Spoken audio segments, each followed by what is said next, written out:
General Torre, mga kababayan. Bumisita sa kanilang tanggapan. Eto.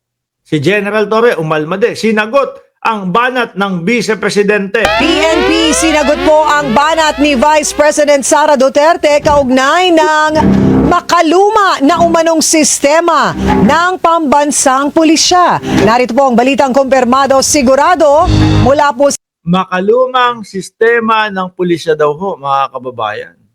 Di ba? Unang-una, mga bossing, may mga CCTV na ho tayong mga nakikita. Nagkalat na nga po sa kalsada.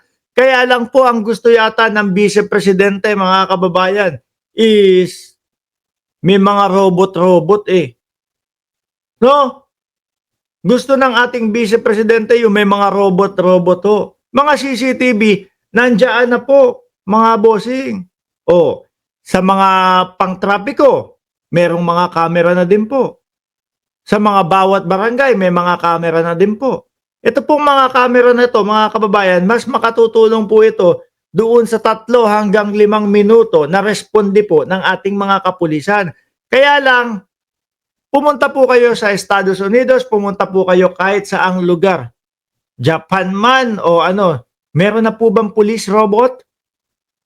Wala naman, di ba? Meron na po ba silang pang-responde na robot? Wala naman po, di ba? So sa makatwid ho, mga kababayan, ito pong mga CCTV camera, tapos katulong po ang mga kapulisan na nakapalibot po o nakadestino sa bawat lugar sa Pilipinas, magkakalapit po. Mas madali po ang responde, no? Yung robot-robot, nakita ko kasi, kinumento niya yun Wala pa po yatang nakakagawa nun. Siguro, pelikula ho.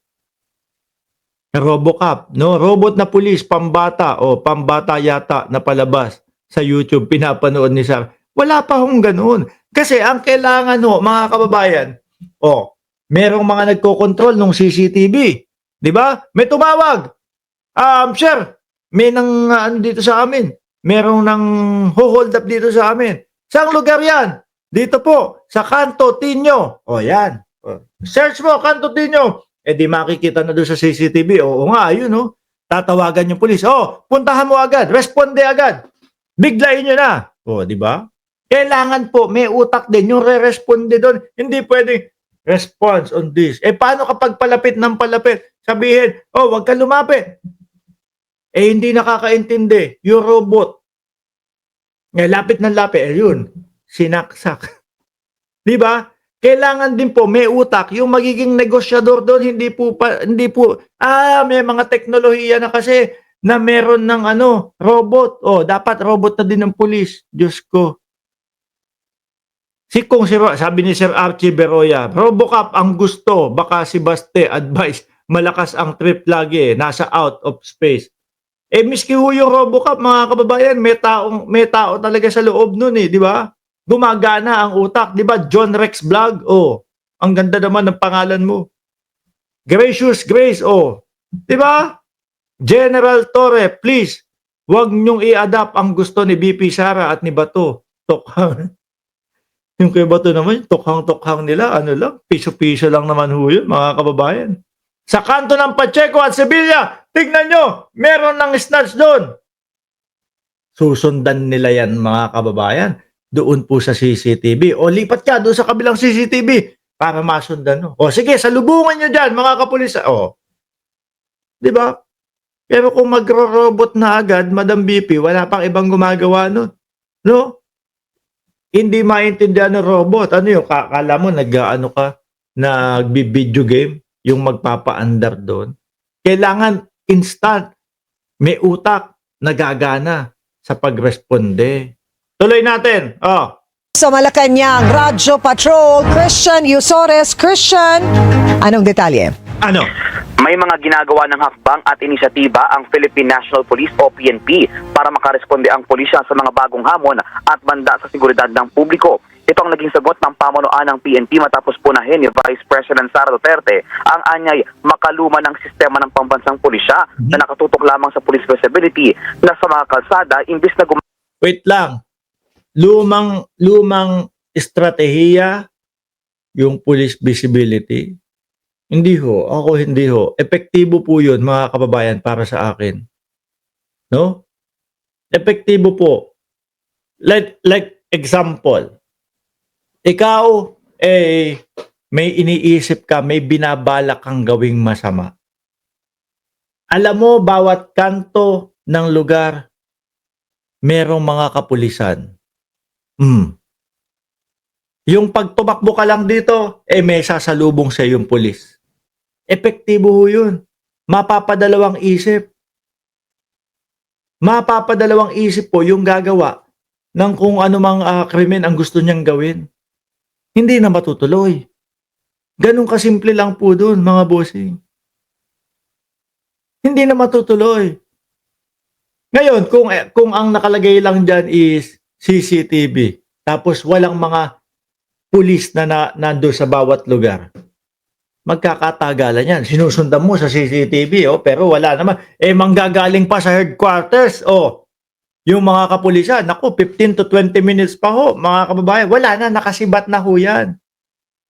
Ako naniniwala po yung police visibility ho, mga kababayan. Epektibo po yan na mabawasan po ang krimen. Nag-iisip ka pa lang, nasiisip mo na, putik na yan, kulong ako dito kaliwat kanan ko, may sasalubong sa aking kapulisan. Di ho ba? Gamit ng mga makabagong teknolohiya. Sa press briefing sa Malacanang, itinaabot ni Palace Press Officer at Communications Undersecretary Claire Castro ang sagot ni PNP Chief Police General Nicolas Torre III at idinita. Pinadaan pa kay Atty. Claire. Pagka dumadali si Atty. Claire, kapag may sagot si Atty. Claire, laging may kurot sa kanila. No? Kung meron po sa na USEC, no, na Atty. Claire, mga kababayan, na kapag ka po nagpaliwanag, merong diin at may kurot, sa Kongreso naman po, mga kababayan, meron po doon rektahan, tsaka hambalos agad-agad. Ano po, si Atty. Princess Abante naman ho, mga kababayan. Kung si General Torre to, ang sasagot niyan, ganito po, hindi naman po totoo na hindi epektibo. Ganyan Pag kay Atty. Claire, ano sasabihin? Pakinggan natin. Malamang yan, may kurot ho yan. Ang mga ginagawa ng pambansang pulisya. Ayon kay Torre, matagal nang gumagamit ang PNP ng mga bagong teknolohiya sa pagbabantay ng seguridad gaya ng mga drone at CCTV sa kanilang operasyon. Hindi yata alam ng Vice Presidente yun. Ano? Hindi ho yata alam ng Vice Presidente. Sa kada bansa ho, mga kababayan, tingin ko ang pinaka high-tech po CCTV pa lang ho. No? Wala pa akong nakikita. Baka lumalagpas lang sa mata ko. Wala pa ho ako nakikita, robot na yung pulis. Di po ba? CCTV tapos meron diyang kapulisan na halos 2 minuto lang ang pagitan, huli agad, dakma agad. Inimbitahan din ng PNP Chief ang Vice President na personal na bumisita sa kanilang tanggapan para ipakita kung gaano pinahahalagahan ng pulisya ang kanilang deployment at presensya sa quick response teams. Nirerespeto naman ani ni Torre ang opinyon ng publiko sa kung paano dapat magtrabaho ang PNP. Katunayan, handa at bukas nila sila makinig sa mga opinyong may sense o makabuluhan at mapagkakatiwalaan. Wag po kayo mag-alala, General Torre. Ang mamamayang Pilipino, sa nakikita ko po, nakasuporta po sa inyo. No? Isa po sa nagustuhan ko na gustong ipatupad ni General Torre po maging fit po ulit yung mga kapulisan natin. Kumbaga, walang bobondat-bondat. Di po ba? Gusto mo maging pulis. Syempre, kapag ikaw ay pulis, kailangan makisig ka. Kailangan kaya mong humabol ng snatcher kahit 10 minuto pa kayo magabulan. Di ba? Ganon. Kung bobondat-bondat ka, puro bilbil ka, hingalin ka, wala. Pagtatawanan ka lang ng mga snatcher.